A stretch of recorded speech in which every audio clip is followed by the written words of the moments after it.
Ayan, so baka nagtatanong po kayo kung bakit ginagawa natin itong live na to. So this is for all of you guys, lalong-lalo na sa lahat ng may mga mataas na pangarap, sa lahat ng mga gustong matupad yung pangarap po nila. 3 months to go and we are still fighting, right? For our dreams and for sure the moment na manood ka dito po sa live po natin, for sure your life will never be the same again. Lalong-lalo na po ngayon, sobrang ganda ng live event po natin kasi hindi lang po tayo may inspire, of course, later on matutuwa din po tayo because we will be having a fast talk with our OFW icon. Ayan. And syempre, hindi ko na po papatagalin pa. Gusto ko po introduce po sa inyo yung aking guest for tonight na kikilalanin po natin, i-interviewin po natin, and for sure, sobrang dami po kayong mapupulot na mga wisdom, na mga inspiration from this person. And hindi ko na po papatagalin pa, help me welcome po our OFW for good. Ayan, from Saudi, no other than Coach Jenny Relacion. Ayan, join with me, Coach Jen. Hi everyone! Good morning! Ayan, so grabe, napaka-amazing. Arrange na natin yung upuan natin, Coach Jen. Ayan, sige. So anyway, hello po sa lahat. And syempre, para po mas makilala po natin yung ating guest for tonight, syempre interviewin natin, tatanungin natin yung talambuhay niya. Diba talambuhay yun? Sa school. Nagsusulat tayo ng talambuhay para daw makilala tayo. Pero anyway, yun guys, Coach Jen, share mo naman sa kanila ano yung background mo, and syempre ano yung mga experiences mo before. Ayun. Hello everyone! Anyway, sa mga hindi pa nakakakilala sa akin, I'm Coach Jenny Relacion, dating OFW from Saudi Arabia for 4 years, and syempre single parent, diba? Wow. Meron akong hindi isa, hindi dalawa, kundi 4 na anak. So, wow. diba? And syempre proud tayo na ipagsigawan yan. And yun, as a typical na since birth, hindi naman since birth, since bata pa talaga ako, I have this dream na even nasa yearbook ko talaga, ano daw yung gusto kong maging. So, sabi ko talaga doon, I wanted to be a successful businesswoman. Kaso, that time, hindi ko pa alam kung anong business ba yung gusto ko, diba? Pero, gusto ko talaga, and na-figure ko na talaga sa mind ko na magiging successful ako one day. Yes. Diba? Grabe, no? Nakaka-amaze kasi, diba, OFW ka. So, yes, you are used to maging breadwinner sa family mo. And grabe 4 talaga, Coach Jen, Oo. Ang bilis. Ilang taon ka na, Coach Jen? Yun. I'm young ka to, diba? Young na young ka, syempre. Yung, diba? Uy, dadali mo tinanong ko, Pwede pa-backward. Joke lang. How young are you? Yun. I'm 30. Ay, nagti-33. Kaka-33 ko lang pala. 33 ka na? September. Oo. Oh, you look like 23. Dahil John, may ka sa akin. Pansit pa to. Ayun. Ayan, gumagalaw yung natin, kaya wag natin So anyway, yung Coach Jen, since you are OFW before, ano naman yung mga realization mo that time kung bakit naging part ka ng community natin, knowing na sobrang daming mga OFWs na magsasabi, ay, baka na sumali dyan, scam naman yan, bakit mo pinagpalit yung monthly na sahod mo dyan sa negosyo? Oo, kasi ganito din kasi yung nangyari sa akin before. Bago po talaga ako naging OFW is 10 years po akong employee. Yes, 10 years, and diba, palipat-lipat ng work kasi nasa akin kasi kapag natanggap ako dito na work, diba, how many months lang, nagsisearch talaga ako ng mas mataas na sahod. And yun naman talaga yung reality na nangyayari kapag nagtatrabaho tayo, nagsistrive tayo. True. Kung saan ba yung mas maganda na pag-workan, kung saan mas malaki yung sahod. To the point, sabi ko, kapag andito lang ako sa Pilipinas, kulang na kulang talaga. Magkano lang naman yung sinasahod dito sa Pilipinas. So, diba, lakas loob, hindi ko man alam kung yung mga gawaing bahay kasi hindi talaga ako lumaki na nasa bahay lang. Oo, kasi working mom talaga ako. Pero lakas loob talaga, kahit hindi ko siya linya. Yes. Ginawa ko, pinag-aralan ko, kasi lahat naman na pag-aaralan So, yun, lakas loob po, nag-decide ako na maging OFW. Since wala naman akong ganun na budget, so ano lang naman yung free before, yung mga Middle East, ganon. So yun lang talaga yung tinake ko na chance, yung free lahat, wala kang gagastusin, even plane ticket. So yun, pero marami na nagsasabi na ganon, delikado, wag dyan. Pero since clear sa akin, na akala ko kasi before, sa pagiging OFW, matutupad ko yung pangarap ko, mabibigyan ko ng magandang kinabukasan yung family ko, yung mga anak ko, and even parents ko. So kahit hindi ko alam kung anong mangyayari sa akin sa abroad, ginawa ko talaga siya. Kasi isa lang clear sa akin magbabago yung buhay ko kapag andun ako sa abroad. Pero syempre, iba naman yung expectations versus reality, diba? Kaway-kaway sa mga OFW dyan. Diba? Ibang-iba. Kasi yung akala mo, yung pag nakapunta ka ng abroad, gaganda ka, puputi ka, kikinis ka, ganun. Pero iba. Oo, kasi yung pagod, yung puyat, yung sacrifices, yung umiiyak ka sa room kasi ikaw lang mag-isa, feeling mo ikaw lang. So, lahat ng yun, naranasan ko din. And, kumbaga, para sa akin, yun yung naging reason ko kung bakit kailangan ko na maghanap ng isang opportunity na kung saan yung totoong pwedeng makapagpabago ng sitwasyon ng buhay ko. Oh. Yes. Buti hindi ka bigti. Di ba marami mga OFW? Di ba marami OFWs na bumibigti? I mean, natali yung lihi. Nagpapakamatay, nahuhulog. Honestly po talaga, one time, naisipan ko din yan. Akala nyo kayo lang. Yun, naisipan ko din yan. But, yung iniisip ko kasi, hindi naman kasi magiging solusyon kapag nawala ako dito. Kasi syempre, may mga anak ako, may parents ako. So sabi ko, wala namang nag-pray talaga ako. Then sabi ko talaga na wala namang problema na binigay sa atin kung di natin kakayanin. Tama. So lahat may solusyon talaga siya. Yes, tumpak na tumpak. And syempre, ayan, hello po sa mga OFW partners natin nanonood right now. Grabe yung iba, tawag nito. For sure, kakapahinga pa lang nila kasi alas 4 dito sa Pilipinas. And yung iba right now, siguro, time to half bath. Tapos yung iba naman nanonood right now. So, hello to partner Nelda Rodriguez Belhira. Ayan. Hello as well to Coach partner Liza Ramos. Ayan. Yes. Mga bagong pangalan to sa akin, kaya babanggitin ko to. Oo. And syempre to Coach Herfa. Nanonood si Coach Herfa. Thank you very much for supporting. Ayan. We have 22,000 viewers right now, Coach Jen. Diba? Ayan, hello din po kay Jacosta Rosos Juby. Nanonood din with us. Thank you very much po for watching. Ayan, so yun, Coach Jen, balik tayo sa topic. Paano ka naging part ng community? Paano mo siya nakita? Ayan. Sa akin kasi, parang naniniwala talaga ako na heaven sent. Ganon. Kasi nung mga times na sobrang down na ako kasi maraming binabayaran, literal speaking, mga utang, diba? Maraming mga binabayaran, maraming mga pressure sa family din kasi may mga times talaga na yung family pa yung naging reason bakit nagkakaproblema ka. Yun ba tipong problema ng Pilipinas, nasa Saudi ka na nga, dala-dala mo pa. So yun, nag-pray lang din talaga ako. Sabi ko, Lord, bigyan mo ako ng isang opportunity na kung saan, diba, pwedeng magbago naman yung buhay ko. Akala ko, eto na yun pero okay lang. Sabi ko, ibigay mo sa akin, ipakita mo sa akin. Kasi gustong-gusto ko na talagang makaalis sa sitwasyon na kung saan meron ako ngayon. And true enough, after 4 days, binigay sa akin. Na may nakita na akong post sa isang page, hindi ko alam kung kanina yun. Basta nag-click lang ako doon.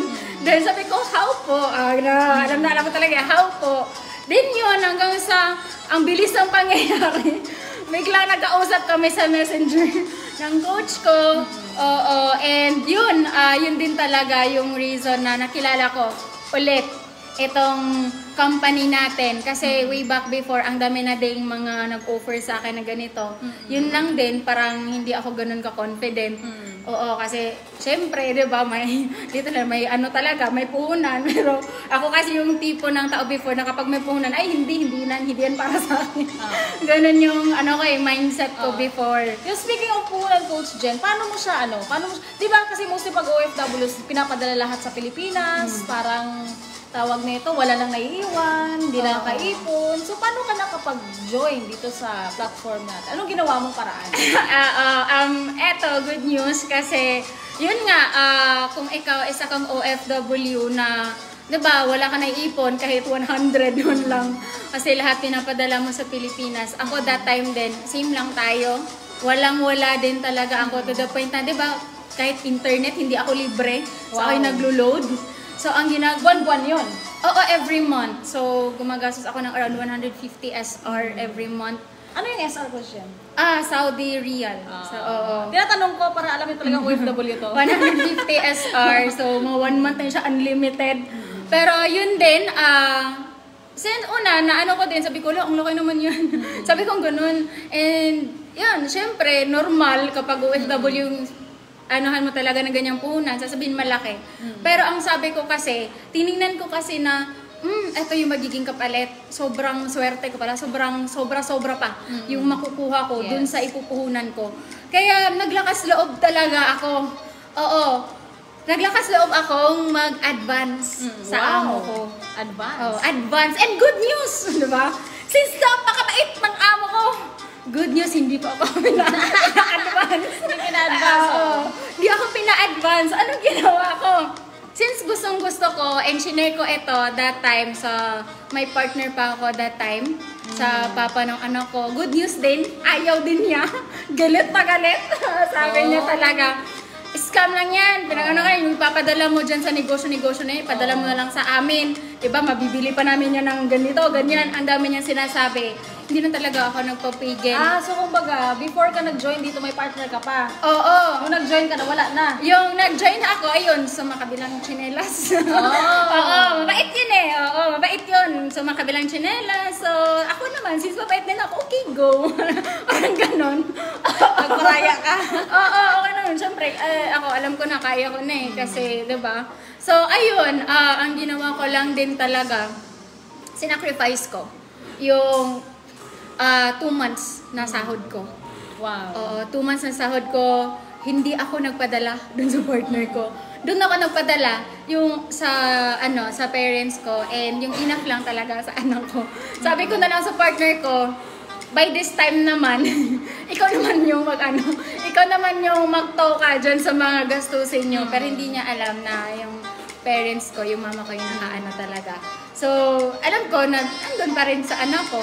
So, ganun eh, diskarte lang talaga. Kasi nga, since gustong-gusto ko na mag-start dito, since nakita ko kung ano yung pwedeng mangyari sa akin dito, hindi ko hinayaan na maging reason ko yung wala akong pera, diba, yung wala akong pampuhunan, hindi ko po hinayaan maging reason yan para maging hindrance na matupad ko yung mga pangarap ko. Kasi dito, naniniwala ako na magbabago talaga at maabot ko yung mga pangarap ko. Yes, grabe no, nakaka-amaze kasi imaginein mo na-inspire ako kay Coach Jenny. It's because, di ba, pinaglaban niya pa rin yung pangarap niya, yung anak niya, despite na nawala yung kabiyak o yung partner niya. And syempre, di ba, ang hirap nga nun, single mom ka, tapos 4 yung anak mo, ikaw lahat yung magpo-provide, right? And for sure, may mga nanonood po dito right now na single mom ka din, or ikaw mismo ay negative din yung partner mo. Pero, it's okay, sabi pa nga ni Coach Jenny, it's because kung gusto mo talaga na matupad pangarap mo para sa anak mo, para sa pamilya mo, then you will do whatever it takes. Tama? Yes, may paraan palagi. Yes. And yun, Coach Jen, since yun nga, you decided, and syempre, nag-take risk ka, kumbaga, iniwan mo na lahat. Ay, grabe lahat talaga. Iniwan mo yung pag-a-abroad, kasi dito ka na sa tabi ko eh. Yes. So, ano yung i-share mo naman gaano ka worth it, or ano yung naging result ng desisyon mo na yon? Ayun, good news. Ginawa ko talaga siya nung nasa abroad pa ako, sinunod ko yung sinabi sa akin ng mga coaches ko, mga coaches natin dito, mga mentors. Oo, sinunod ko, and kung ano yung mga, hindi talaga ako ng time na ma-miss yung training. Kasi para kasi sa akin, uhaw ako sa training eh. Iba kasi kapag personal. So sa akin, every training talaga, naalala ko pa before, every Wednesday, may training. So, andyan talaga ako palagi kasi gusto ko mas matutunan pa. And yun din, good news naman after a year na ginawa ko siya part-time. Part-time kasi ginagawa ko siya kapag tapos ako sa work. Halimbawa, natatapos ako usually 1 a.m. So, nag-extend ako ng 30 minutes or 1 hour para magawa talaga ito and dumiskarte talaga. So, ilan na yung tulog mo yan? Ilang oras na lang? Mga nasa around mga 5 hours. 5 hours sila yung tulog ko. So, mahaba-haba pa rin yun? Mahaba-haba pa rin. Oo, pero para kasi sa akin, hindi naman kasi yung tulog eh.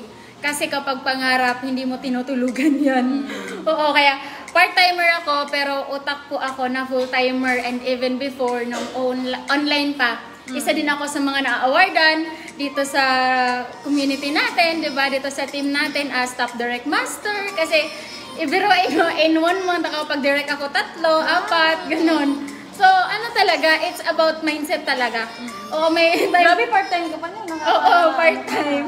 Napag-direct ako ng ganun. And yun din, sa business naman kasi natin, it takes a lot of sacrifices talaga. Wala namang madali. Oo, kapag gusto mong maging successful, may journey ka talaga. And kailangan mo lang talagang i-enjoy yung journey mo. Tama. Kasi di ba yung iba nagsasabi, busy ako, hindi ko nagagawa. Pero ikaw kahit anong busy mo, pero nagawa mo pa rin na anuhin yung negosyo. Oo, kasi naalala ko din before, na may mga may mga Zoom event, tapos work ko. Ang ginagawa ko talaga, since may head job ako before. Ano yung head job? Yung head job naman, yung hijab? Hijab. Oo. Okay. Yun naman yung parang tinatago kasi yung buhok. Oo, ang ginagawa ko, nag-headset ako. Headset ako, tinatago ko sa ilalim ng Tapos yung phone ko, iniipit ko lang sa gilid ko. Oo, yun. Tapos every training, andyan talaga ako, every meeting, ganun. Andun ako. Then, kapag may mga prospect ako, may pinapakilala ko sa coach, chat yung coach ko, coach, busy ako, ikaw kausapin mo ito, gumawa na ako ng GC ganito. Diskarte so, lang. Diskarte lang talaga. Kasi yung amo ko talaga, siya talaga yung tipo na bawal kang humawak ng cellphone kapag nasa work ka. Ako, syempre, madiskarte tayo eh. Diba? OFW, madiskarte. Binilan ako ng headphone, binilan ako ng yung wireless. So, mas convenient sa akin. Yung phone ko, minabatong ko siya sa ibabaw ng ref. Tapos, nasa loob lang ako. So, dinig ko pa rin. So, naggagawa ako ng work ko. Pero, andun pa rin, diba? Diskarte lang talaga eh. Hindi naman reason yung busy para hindi mo magawa yung negosyo mo. Hindi reason yung busy para hindi ka makapag-chat sa coach mo. Yes. Oo, kasi lahat nagagawa naman talaga ng paraan. Paraan lang talaga eh. Oo, kasi kung ikaw nga, diba, ginawan mo lang din naman ng paraan yung pagpunta mo dyan sa abroad, why not this time, pangarap pa yung tinatrabaho mo. So, it takes a lot of, talaga, effort din talaga. Kailangan, pakita mo din na deserve mo. Yes. Deserve mo talaga. True! Ayan. So, grabe no, nakaka-inspire si Coach Jenny kasi nasa abroad pa lang siya.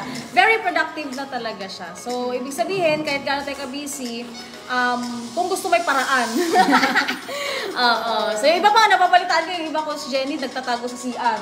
Para lang, makausap yung, Nagawa kayo. yung mga clients. Sabi ko sa amo ko, Madam, piham mom. Sabi ko gano'n. Ano sabi lang? Madam, andito ako sa CR. No sleep ako dun Sabi ko, Madam, piham mom. So, sabi ng madam ko, tay, bas disura. Sabi ko, bilisan ko daw. Wala. Sura-sura, gano'n. Ganun. Pagdating sa uran, Yun, sura-sura yung pero yung sahuran talaga, bukra. Inaabot ka na minsan, talaga may times talaga na halos mag-abot na yung sahod ko sa pangalawang buwan. Grabe. Oo, may mga ganun talaga. Anyway, ayan, may nanonood sa atin. Hello, partner Hazel Bongo. I think from Kuwait to siya. Ayan, nanonood sa atin with us. Ayun, shout out to partner, Jose Terol. Oo. Nasa Guam po siya ngayon and Wow. kaka-join lang din niya. Hello, partner Jose. Hello din kay partner Chel Humalo. Yes. Nanonood sa atin. Sino pa dyan? Partner Ini. Ayan, Ini Kanakan. Hello Oh, po. diba? Ayan, grabe naman talaga. So yun, Coach Jen, aside doon sa naka for good ka, ano yung mga present results mo right now na na-experience? Ano yung life mo right now dito sa Royals Academy na isa ka na sa mga OFWs natin na naka for good? Ayun, super thankful and grateful talaga ako sa, diba, endless support ng mga coaches and mga mentors natin dito na grabe sila talaga nagtatopik sa akin na ito, sila yung paparemind sa akin. Kasi may mga times, diba, na parang ano nangyayari sa akin. Pero proud talaga ako sa sarili ko kasi na-overcome ko yun lahat. When it comes to mindset, sa character talaga, character development, and yun, sabi ko talaga sa sarili ko, walang ibang opportunity na kung saan hindi ka lang tuturuan paano ka kumita ng malaki and maabot yung mga pangarap mo, kundi tuturuan ka talaga para maging tamang tao. Para maging, ano ba yung attitude ng isang successful na person. So, yun talaga. And achievement na yun para sa akin kasi hindi ako ganun before. Before kasi, ako yung mahiyain, yung mga ganon. Yung iiyak lang sa sulok. Mahiyain Mahiyain ako dati, oo. And napaka-grateful ko sa mga training talaga kasi ito talaga yung naging daan talaga and sa mga mentoring ng mga mentors natin. Mga shout out to mentor Teresa Tanyo Morales and mentor Kristen J. Morales. Dahil talaga sa kanila, yung mga teaching talaga nila, baon-baon ko talaga everyday. Na lagi talagang nilang sinasabi na lahat kaya kong gawin. And lahat talaga, kailangan ko lang talagang ma-improve yung sarili ko. Yes. So, yun. Tumpak. Ayun. Yes, and yun, mga achievements naman, diba, na-awardan din tayo as top 2 direct master dito sa community natin. And, and ang dami mga incentives, mga travels, diba, na mga nakaka-excite lang na dati iniisip ko, kaya ko ba yan? Mga ganun. Pero yun, dahil din talaga nilakasan ko yung loob ko and yun, nasasabi ko talaga na worth it. Worth it yung pagod, worth it yung puyat, worth it talaga lahat. Kasi kumikita ka na, nag-e-enjoy ka pa. Yes, and speaking of nag-e-enjoy, Coach Jen, ayan, ito na tayo sa exciting part. Ano yung mga aabangan natin sa'yo this 2023, bago matapos yung taon na to, syempre sa 2024 din. Ayun, exciting kasi for 2023 and 2024, diba? Isa ako, diba, sa maa-awardan sa MOA Arena kasi nag-rank din tayo. And by that time, 2 award yun. Diba? Nag-rank tayo din. Isa din ako, diba, sa masasabi ko talaga na by that time, from 2023-2024, isa na ako sa Millionaire Circle member ng company natin. Konting-konti na lang, no? Yes. And yun din talaga. And isa din ako sa mas marami pa, di ba? Marami mga OFW na mapapa-uwi for good, di ba? Dito sa community natin. And yun din, mga travel international, kaya abangan nyo yan. Okay, kaya exciting talaga. And masasabi ko talaga, kung ikaw OFW ka, masipag ka, matyaga ka, deserve mo din yung buhay na nararanasan namin ng mga OFW for good. Lakasan mo lang yung loob mo kasi dito lahat posibleng. Yes, tumpak na tumpak. Kaya thank you very much, Coach Jenny. Grabe, nakaka-inspire, no? Kasi imagine mo, would have thought an OFW before, right now, isa na sa mga, di ba, sa kumikita ng malaki, di ba, gumagala na lang, di ba? And soon, malapit na, di ba, next year, maraming travels ka na naman na may experience dito sa community na. Pero pa tayong, aabangan ngayong Oktoberfest natin. Yes, isa din tayo sa, diba, kahit qualifier ng Oktoberfest. Maroon pang mga Enchanted Kingdom, mga incentives. Marami pa, mahiyap party pa, diba? Ang dami pa. Ang daming aabangan. Kaya sabi ko talaga, eto, yung pinapangarap ko na buhay. Way back ilang years na. Yes. So, worth it talaga siya lahat, partners. Tama. Yan. So, sabi ni partner Teresa Pocot, wow, galing naman, nakaka-inspire naman. Ito naman sabi ni partner Sino to? Chel. Wow, congratulations po. Ayan. Thank you very much, Coach Chel. Ayan. Ito naman, hello to Romel Sasan, Warna Erin. Ayan, bagong member sa natin to. And syempre, hello din kay Eliza Mariano Licudo. Ayan, nanonood sa atin. And partner, Ronda. Yes. Ronda Amdahani. Aba. Just correct me if I'm wrong po, ha. Baka mali yung pag-pronounce. Hello to Coach Marvelous Lazo and partner Janie. Oh, may Janie din. Oh. Janie Castillo. Ayan, nanonood sa atin. So, yun, Coach Johnny, before we end, bago tayo mapunta sa last part ng ating live tonight, syempre, ano naman mensahe mo para sa lahat ng mga partners natin na nanonood right now na hindi pa member or magpapa-member pa lang dito sa ating community? Ayun, so message ko lang po talaga sa inyong mga partners, OFWs, diba, hindi ka man OFW, ang message ko lang talaga, lakasan mo yung loob mo. Yes! Oo, kasi sa'yo to pinakita to sa'yo, so ibig sabihin nun, para sa'yo talaga to. Tama. Hiniling mo ito, kaya ang kailangan na lang talaga, gawin mo siya, mag-start ka as soon as possible, kasi diba, speed is the name of the game. Wow, English yun.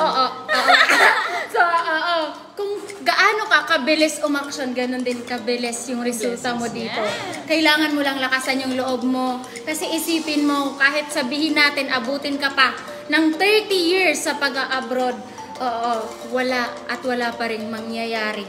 Pero dito, 5 years time, 4 years time, nakukuha mo na yung mga pangarap mo. Yes, tumpak.